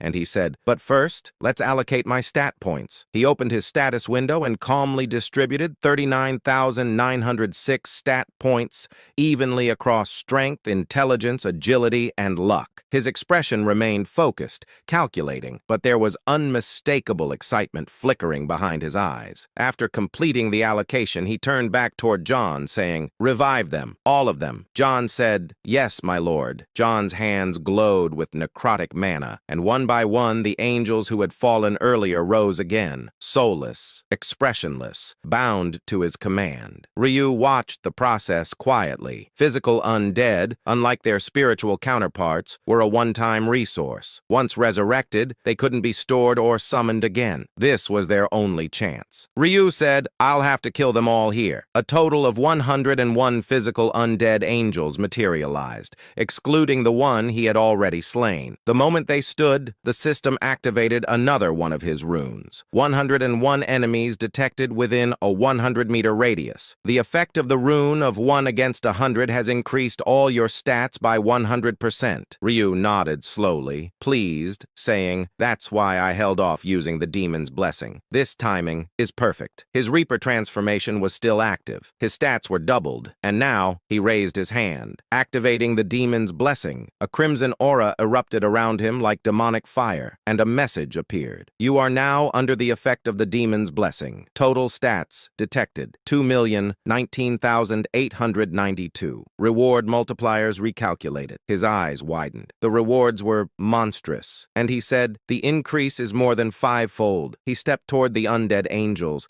tightening his grip around his scythe, saying, "Let's begin the massacre." What followed was a blur of motion and sound. Ryu cut through the resurrected angels like a reaper harvesting a field of wheat. His scythe flashed in elegant arcs, each strike precise and fatal. Though some might call it cruel, killing them twice, erasing their corpses again, Ryu felt no hesitation. Rewards were rewards. Angel after angel collapsed. His stats soared. His gold skyrocketed. Angels defeated, 99 out of 100. Judgment rune stack, 100 out of 100. A small thrill ran through him. So easy, so efficient. Only two figures remained now. The resurrected archangels, Raguel and Uriel. They stood there blankly, devoid of will, simply waiting to be struck down. Ryu approached them, expression unreadable. He whispered, "Don't take it personally." His scythe flashed. "You have defeated one of the 7 archangels, Raguel. Stat points plus 40,397. Gold plus 403,978,400. Even at half power, the rewards were incredible." He muttered, "No new runes." As expected, the bonus rewards from unique bosses wouldn't drop twice. Only the last resurrected archangel remained. Then his scythe flashed again, and a message appeared. "You have defeated one of the 7 archangels, Uriel. Stat points plus 50,497. Gold plus 504,973,000. His kill count ticked upward again. Angels defeated, 101 out of 100. At last, it was over. Ryu opened his status window and stared. His newfound wealth totaled 1.5 billion gold. His unallocated stat points exceeded 110,000. He exhaled slowly, a laugh escaping him, saying, "Necromancy is far more powerful than I expected." He turned toward John Delgado. The necromancer stood stiffly, awaiting orders like a loyal servant. Ryu felt a rare flicker of appreciation. A voice in his mind whispered, "You were right to keep him alive." Then he asked aloud, "How far have you progressed with your side quests?" John bowed, saying, "I've completed the errands quests, my lord." Ryu said, "I see. I must have slowed you down. I'll take you to the Holy Empire. Finish the rest quickly." John said, "Yes, my lord." Ryu nodded, expression turning serious for a moment. He said to himself, "John need to survive with me until the final round." He erased all traces of the angel corpses. Then he gestured, saying, "Let's go." After some time, the round ends, and a message appeared. Time remaining until round ends, 0 hours, 0 minutes, 0 seconds. A blinding flash swallowed everyone. In an instant, every player scattered across the fantasy world found themselves back in the familiar monochrome space, the empty void where the game had begun. The reactions were instantaneous. One said, "It's already been 10 hours? No, I was in the middle of my quest." Another said, "I only needed one more kill." Frustration, grief, disbelief. Players fell to their knees or shouted into the void. Those who had failed to raise their reputation to very friendly clutched their heads in despair. Meanwhile, those who managed it prayed feverishly to be in the top half, the ones who would advance. Their prayers, of course, meant nothing now. A ripple of mocking laughter echoed across the space. It was the angel who said, "Hey, hey, well done, humans! Harder than you thought to raise your reputation, wasn't it?" A ripple of mocking laughter echoed across the space. It was the angel who said, "Hey, hey, well done, humans! Harder than you thought to raise your reputation, wasn't it?" The crowd fell silent. The angel inquired, "Oh, no response? Maybe it wasn't that hard, hmm?" The mocking angel grinned, snapping her fingers, saying, "Then let's take a look at the results. Hey, hey, hey." When the rankings first appeared in Unified Zone CAEA 001, the crowd buzzed like a disturbed beehive. At the very top of the list, as always, shone a name everyone had come to expect. First place, Black Scythe, level 92 Reaper, 0 hours, 0 minutes, 0 seconds. And second place, Russell Daniel, level 62 Blacksmith, 4 hours, 4 minutes, 29 seconds. Third place, Democracy, LV 62, Buffer, 060806. The players stared, wide-eyed, saying, "Black Scythe came in first again, this time too." Well, of course he did. But the time caused confusion, and one inquired, "Wait, what does 0 seconds even mean?" Before they could debate further, the angel floating above them waved a hand, grinning as if amused by their ignorance. And she said, "The time recorded is how long each player took to raise their reputation to very friendly. 0 seconds means they already had it before the round began." A quiet, collective understanding washed through the players, saying, "So he came in already maxed out." Another said, "Figures. That's Black Scythe for you." But this wasn't the moment for comfort or admiration, not when the moment of elimination hovered right over their heads. The angel's cheerful voice contrasted cruelly with the tension strangling the players, saying, "Nearly 80% have reached very friendly. How delightful. Now, only the speed matters." Every survivor held their breath, waiting for the message that would decide their fate. The angel snapped its fingers, saying, "Now please check your ranking messages." A cascade of notifications followed. One said, "Ah, I made it. Yes, I survived." Another said, I'm rank 4,998. How close was that?" But one cried, "No, no,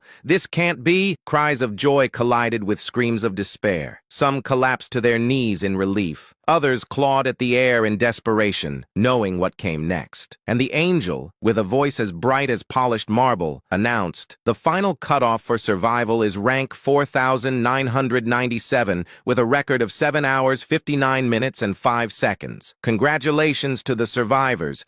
Everyone below this line is eliminated." The players said, "No, please, just one more chance." Their bodies dissolved into ash before the words were even finished. A gust of wind scattered them. The battlefield suddenly twice as empty. Silence settled like a heavy blanket. Then, as if nothing tragic had just happened, the angel clapped its hands, saying, "Now then, it's time to distribute the rewards." Ryu didn't look surprised when his results appeared. "Congratulations. You placed first in this zone." He opened his potion reward box first, eyes scanning the list. 5 legendary grade potions appeared before him, each shimmering with power. Potion of Life, Elixir of Super Regeneration, Potion of Unyielding Resistance, Memory Erasure Potion, Immunity Elixir. Anyone else would have hesitated. Anyone else might have been dazzled. But Ryu's gaze sharpened and he said, "I already have what I need for regeneration and resistance. I've grown far stronger than before." Without hesitation, his finger tapped on Memory Erasure Potion. He didn't need the others. Then came the second box, the Special Reward Selection box. This one made even him pause. 50% Stat Increase Buff, round 14 only. Temporary Skill, Invincibility, round 14 only. Information about round 14. He folded his arms,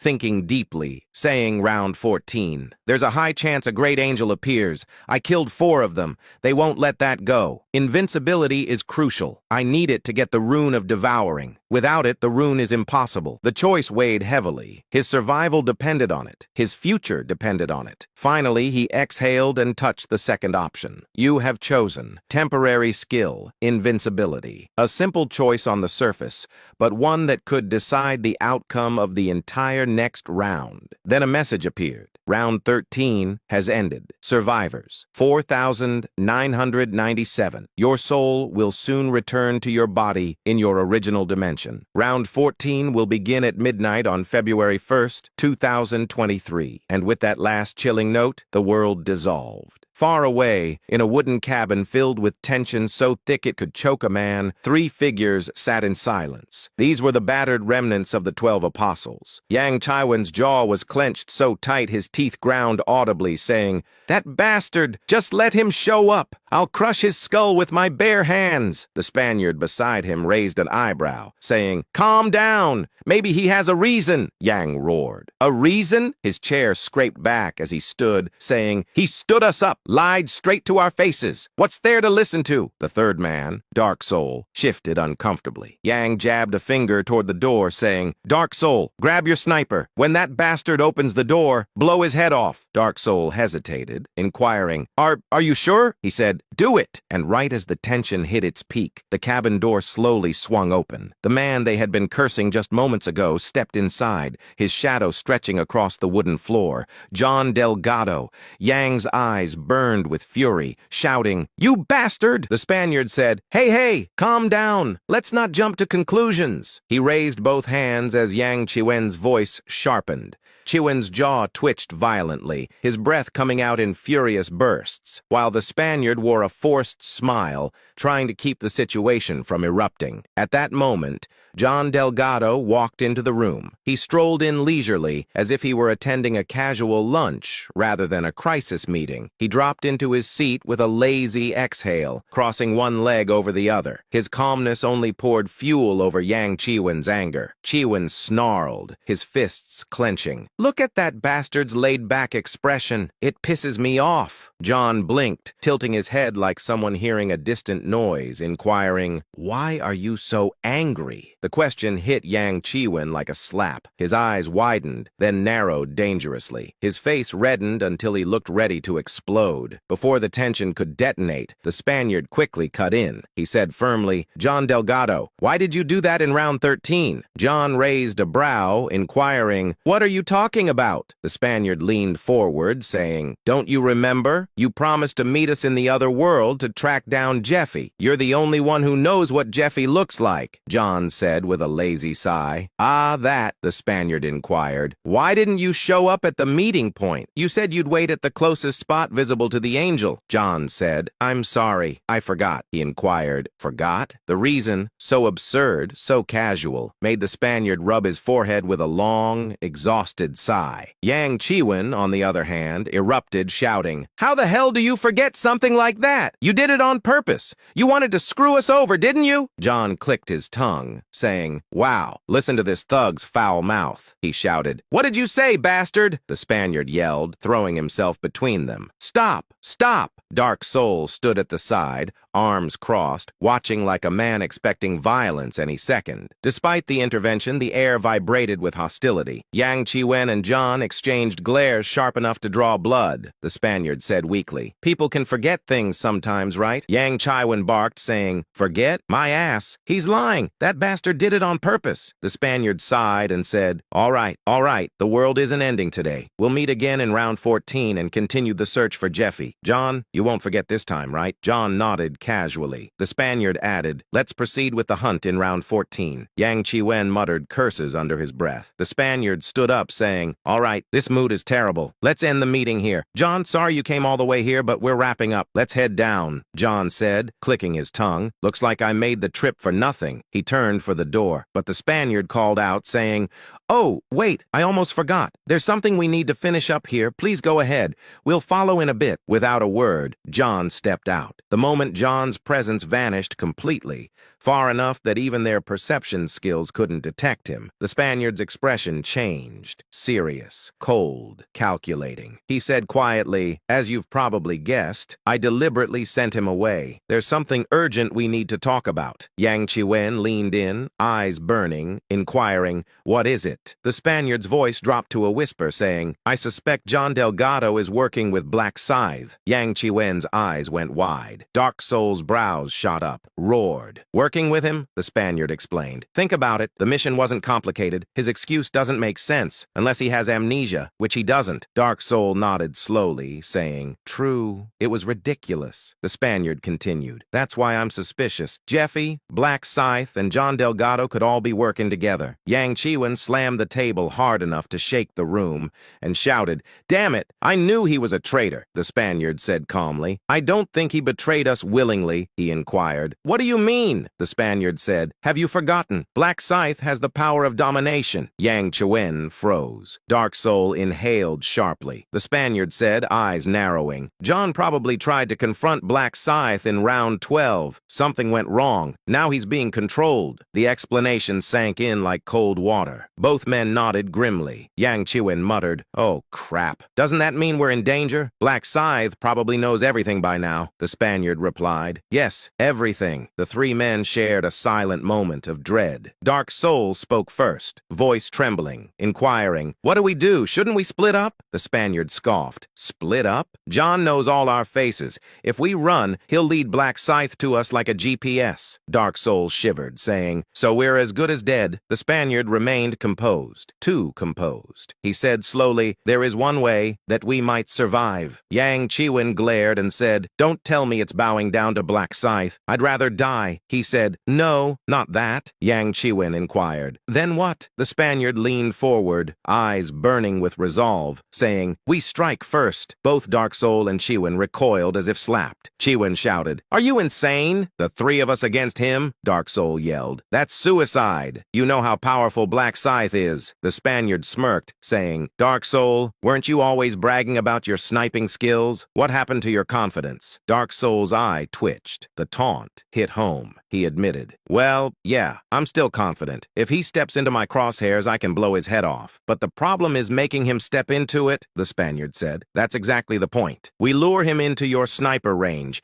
Yang Qiwen and I will act as bait." Yang Qiwen pointed at himself, inquiring, "Me? You want me to be the bait?" The Spaniard replied, "There's no other choice. If we do nothing, we'll die for sure. If we move first, we have a chance." Dark Soul swallowed hard. Yang Qiwen clenched his fists. The Spaniard's words, terrifying but logical, settled heavily in the air. The Spaniard said, "When trapped, even a rat will bite a cat. Our only option is to strike first." Yang Qiwen gritted his teeth, asking, "Do you have a plan?" The Spaniard said, "First, we contact John. We tell him we want to meet Black Scythe. We pretend to want reconciliation and suggest a location. Once Black Scythe appears," Dark Soul finished the sentence with a cold whisper, "we blow his head off." The Spaniard said, "Yes, while he's focused on us, you fire," Dark Soul said, "but two baits aren't enough. We need someone else," Yang Qiwen said. "I've got someone, Zhang Sowu, second rank in the Black Society," the Spaniard said. "Perfect. 3 baits, 1 sniper. Dark Soul, can you do it?" Dark Soul's posture straightened. His eyes sharpened like a hunter who'd finally found prey. He said confidently, "As long as you keep him in my line of sight, I can kill him." The Spaniard said, "First, we contact John. We tell him we want to meet Black Scythe. We pretend to want reconciliation and suggest a location. Once Black Scythe appears," Dark Soul finished the sentence with a cold whisper, "we blow his head off." The Spaniard said, "Yes, while he's focused on us, you fire," Dark Soul said, "but 2 baits aren't enough. We need someone else," Yang Qiwen said. "I've got someone, Zhang Sowu, second rank in the Black Society," the Spaniard said. "Perfect. 3 baits, 1 sniper. Dark Soul, can you do it?" Dark Soul's posture straightened. His eyes sharpened like a hunter who'd finally found prey. He said confidently, "As long as you keep him in my line of sight, I can kill him." Yang Qiwen still looked uneasy, asking, "You sure? If you fail, we're dead," Dark Soul said, smirking. "I won't fail. Get him in position. I'll handle the rest. I plan on becoming the zone representative after this." Whether that dream was realistic or delusional didn't matter. His confidence was real. Yang Qiwen asked, "What about John Delgado?" The Spaniard said coldly, "We'll handle him after Black Scythe. Once Black Scythe falls, John will be nothing." nothing. Yang Chiwen nodded slowly. All right, the Spaniard said, his grin widening. Good, let's get to work. The three apostles exchanged wicked smiles, a pact of desperation, ambition, and murder. Their plan was set.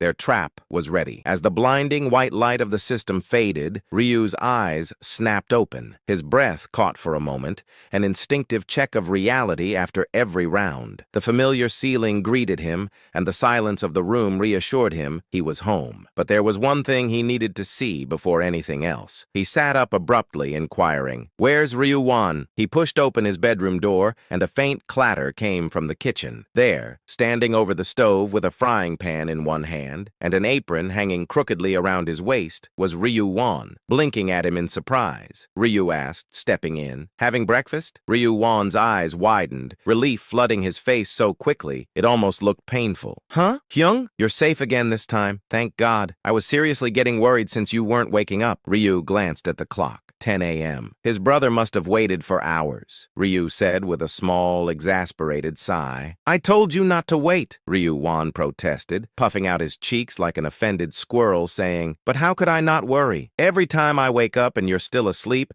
I keep refreshing the community board to see if other players woke up." "I kept checking and checking." Ryu raised an eyebrow and said, "So you're getting information from there now? Checking whether it's time for me to return or not?" Ryu Wan muttered as he plated the food, saying, "Yeah, people like us, ordinary folks, we don't know when the round ends." Ryu nodded slowly. To his brother, the wait must feel endless. The waiting, the uncertainty, the fear. He remembered those feelings from his first life, but there were things he could never reveal, especially the prophet's existence. He asked casually, though his gaze sharpened, "You're not posting anything about me there, right?" Ryu Wan turned, waving his hands frantically, saying, "Of course not. I've never even left a comment, not even once." His defensive tone was so sincere, Ryu Min couldn't help but chuckle. The knot in his chest eased a little, and he said, "That's good. Anyway, don't worry so much. Does it make sense for a prophet to fail around?" Ryu Wan grumbled, saying, "Still, you're fighting monsters all the time. How can I not worry?" Ryu Min smirked and said, "Did you forget? A year ago, I took care of that bully Bang Taekyu with my bare hands." His brother said, "That's different. He was just some delinquent. The community says the monsters are insanely strong." Ryu Min, tapping his chest, said, "And I am insanely strong too." For a moment, Ryu Wan's expression softened. Then he blinked in realization, inquiring, "Wait, has it really been a year since that happened?" Ryu Min watched his brother's brows scrunch as he drifted into thought. The chaos of the abductions, the fear, the long nights spent trembling whenever Ryu Min didn't wake up right away. All of it had settled into a strange new routine. Ryu Min thought, amused. "I'm the one fighting to survive. Why does he look like he's carrying the weight of the world?" Unable to resist, he reached out, saying, "Hold on, don't panic." His brother inquired, "Huh? What are you?" A soft, radiant glow burst from Ryu Min's palm and flowed into Ryu Wan's chest like a warm tide. Ryu Wan flinched, touching the spot with wide, startled eyes, inquiring, "What did you just do?" Ryu Min said calmly, "It's protection. If someone tries to harm you, you'll get 10 seconds of invincibility, and I'll be notified immediately." Ryu Wan's mouth opened slightly in awe, asking, "You can do something like that?" Ryu Min said, walking to the table, "I can do lots of things. Now get me some food. Let's eat." A bright smile spread across Ryu Wan's face, saying, "Okay." They ate together, warm sunlight spilling across the table, an ordinary moment they both treasured more than they admitted. After breakfast, Ryu Min returned to his room and lay down on the bed. The ceiling seemed unusually distant as he organized the endless list of tasks ahead. He said, "I've already raised my mercenary rank to master.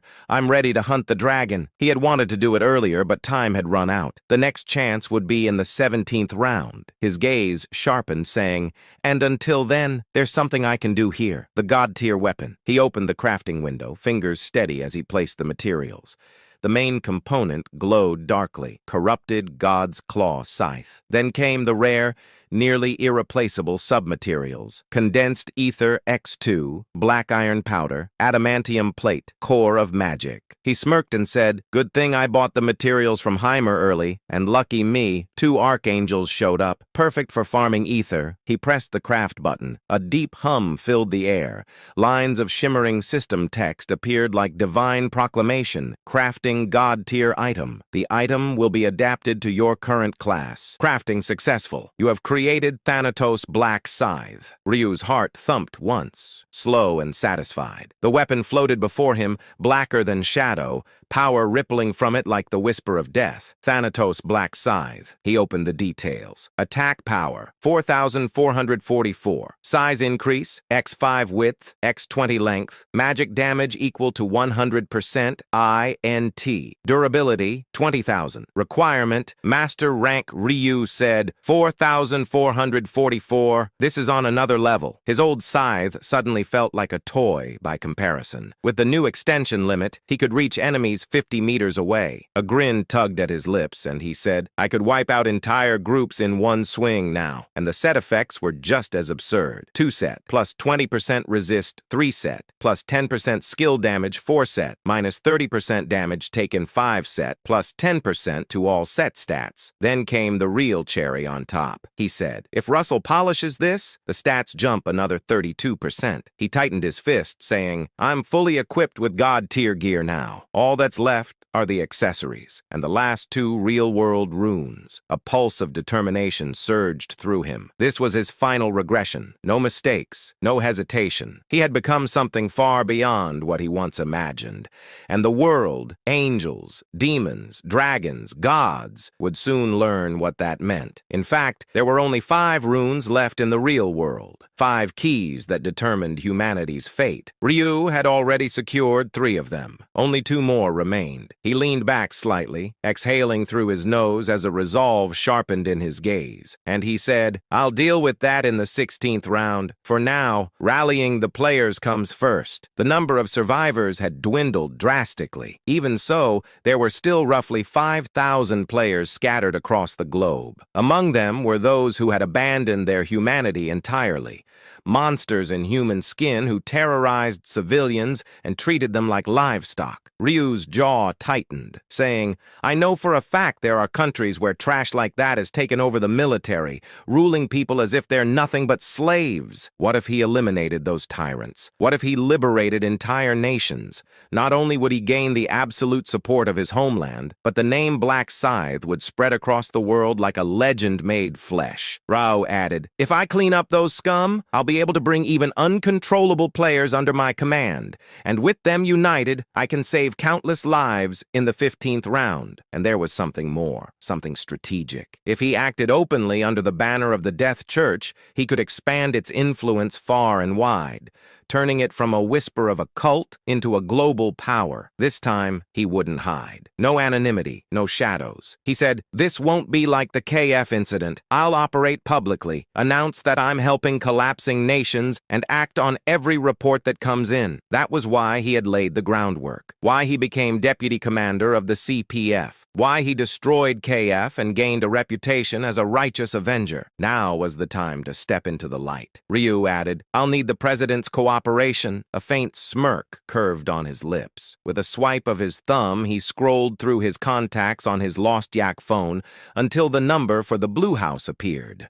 The same number whose commendation he had declined not long ago. He tapped the screen, and the story shifted, far beyond Earth. Far above the mortal world, in a realm of blinding radiance, the halls of the heavens trembled with unease. Hariel asked, "What about Lord Michael?" Raphael replied, "He went to the Akashic records to confirm the news. He told us to wait a bit longer." Hariel nodded stiffly at Raphael's report. The 2 archangels stood like marble statues, their wings drooping ever so slightly with tension. Moments later, a swell of divine light burst open, and Michael emerged, his expression darker than anyone had expected. Hariel said, "You've returned, Lord Michael?" he asked, though his voice lacked its usual grandeur. "Have I kept you waiting?" Hariel said, "Not at all. But the news, did you confirm it? Michael's solemn shake of the head struck them harder than a sword to the chest. Even before he spoke, Hariel and Raphael's faces stiffened in disbelief. They had never once considered failure as a possibility. Michael said, even Raguel and Uriel failed. Hariel said, is that truly possible, Lord Michael? There must be a mistake. Michael said, there is no mistake. I witnessed the records of their deaths myself. It was a close battle, but they lost. But the close battle was a lie. One Michael buried deep within himself. They were annihilated, overwhelmed completely. Even I hadn't predicted such monstrous power. The black scythe had grown far more fearsome than the heavens realized. Ariel and Raphael's faces stiffened in disbelief. They had never once considered failure as a possibility. Michael said, even Raguel and Uriel failed. Hariel said, is that truly possible, Lord Michael? There must be a mistake. Michael said, there is no mistake. I witnessed the records of their deaths myself. It was a close battle, but they lost. But the close battle was a lie. One Michael buried deep within himself. They were annihilated, overwhelmed completely. Even I hadn't predicted such monstrous power. The black scythe had grown far more fearsome than the heavens realized. If Michael told the truth, the others would demand that he personally intervene, something he wished to avoid at all costs. He would not kill the golden goose yet, not the human who could push the demon god back in the future. So he remained silent. Michael added, and not just them, 200 rank 5 angels perished as well. They inquired, 200? Raguel and Uriel brought soldiers with them? Michael replied, it seems they tried to handle the matter alone, but they were completely wiped out. Raphael's eyes narrowed in disbelief, while Hariel lowered his gaze,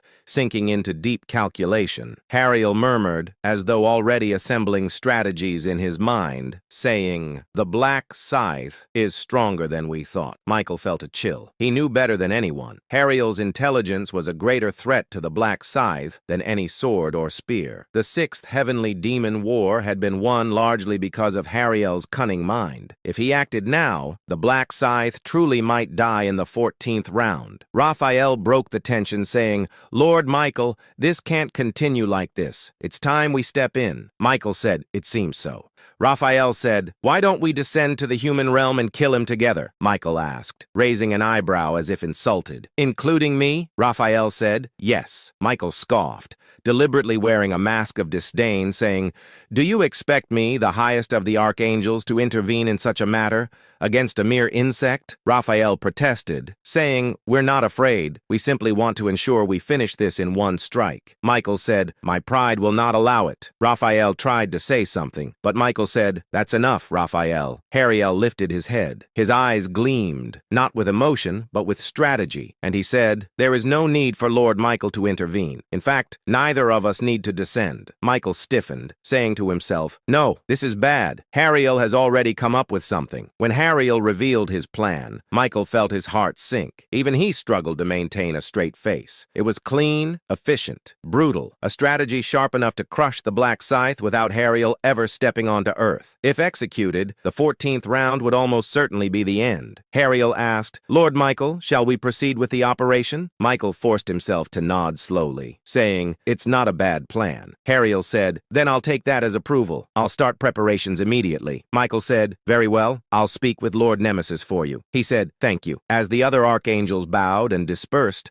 Michael finally allowed the dread to show in his eyes, saying, this is serious. At this rate, the black scythe might truly die. But no one, not Hariel, not Raphael, noticed the storm of concern hidden behind his calm facade. On the other side of the blue house, the atmosphere was anything but calm. Even seasoned bodyguards, men who had stood face to face with assassins and threats from hostile nations, couldn't fully hide their tension. The air felt tight, heavy, as if something invisible was pressing down on their chests. And the reason was simple. Black Scythe was coming, the infamous player, the monster who had reshaped the balance of power, the man who had wiped out KF in Nigeria as if it were a minor errand. One of the younger guards swallowed nervously, and to his senior, he whispered, eyes darting toward the hallway. "Sir, shouldn't we call in the military?" His senior frowned slightly, inquiring, "The military?" The young guard clenched his fists and said, "Yes. I mean, do you honestly think we can stop Black Scythe with just us? Players are on a completely different level." The senior let out a tired sigh and shook his head, saying, "Kid, stop panicking. What do you think this is? A terrorist attack? Do you seriously believe Black Scythe is coming here to overthrow the government?" The junior hesitated, saying, "That's not what But what if he's here to assassinate the president? Shouldn't we prepare for the worst?" The senior's gaze hardened, saying, "Listen carefully. You need to understand who you should be afraid of." He leaned closer and lowered his voice, saying, "This man single-handedly eliminated KF in Nigeria. He holds the official position of deputy commander of the CPF right here in Korea. Does that sound like someone who needs to sneak in and assassinate the president?" The junior guard still looked uneasy, asking, "Then why are we on such high alert?" The senior replied flatly, "Because it's our job. We secured the reception room, double-checked every security protocol, and stationed dozens of bodyguards around the president." He smirked faintly, saying, "Though, to be honest, none of it would matter in front of Black Scythe." The junior's eyes widened, inquiring, "You really think so?" The senior chuckled quietly and said, "Come on, be realistic. Do you think people like us could take him down? Even elite players bow their heads when he appears. An army wouldn't be enough, let alone a handful of bodyguards." He inquired, "Then why would the president meet someone that dangerous?" The senior replied calmly, "Because the president has already decided that Black Scythe isn't a threat." He continued, voice steady and confident, "If that man craved power, this place would have been rubble long ago. Instead, he's been hunting criminals and erasing KF from the world, not causing chaos." The junior guard thought about it for a moment, then slowly nodded, saying, "When you put it that way, I guess you're right," the senior said. "Good. Now focus on your job." Then he added quietly, almost casually, "And if, by some impossible chance, Black Scythe does attack the president, be prepared to take the hit." The junior forced a shaky laugh, saying, "More like a scythe through the chest than a bullet, huh?" The senior said, "You're joking at a time like—" The senior suddenly stopped. His posture straightened instantly, and he said, "He's here!" Every guard snapped to attention as footsteps echoed through the hallway. Black Scythe appeared alongside the president, walking calmly, as if this were merely another routine meeting. Surrounding them were the chief secretary, the ministers of defense and foreign affairs, the prime minister, the national security advisor, and nearly 20 guards moving in perfect synchronization. Like a living wall, as the doors to the reception room opened, the president smiled warmly. He said, "Please come in, Black Scythe. This will be a good place to talk." Black Scythe replied simply. Yes, he wore no armor, no visible weapons, just a casual outfit and a strange white mask. One of the bodyguards frowned beneath his helmet. He asked himself, is he really not dangerous? How can we trust someone whose face we can't even see? But the moment their eyes met through the mask, his breath caught, his body froze.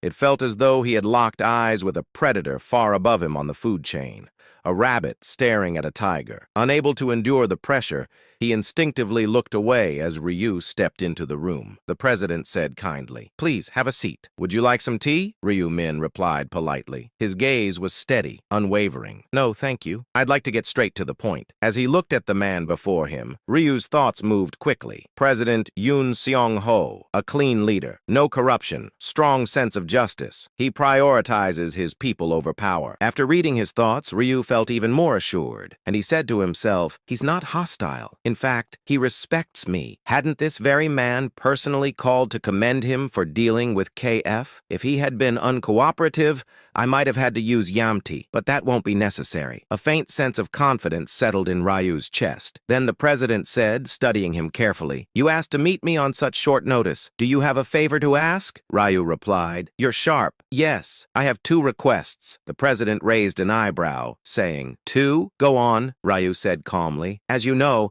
I have a record of eliminating KF. As deputy commander of the CPF, I've also assisted in capturing criminals." The president nodded. "Of course, there isn't a single citizen who doesn't know your accomplishments," Ryu continued, saying, "But I don't intend to stop there. I want to help other countries as well." The room grew quiet. Ryu added, "There are nations suffering right now More than people realize, the president repeated. Nations suffering, Ryu explained. Countries that have already been taken over by players. Players intoxicated by power often seize governments first. They isolate their people, silence the media, and rule like kings. Ryu wasn't speculating. He knew that there are more of these countries than the world is aware of. The president's expression darkened and said, "If that's true, it's a grave issue," Ryu said. Exactly. That's why my first request is this.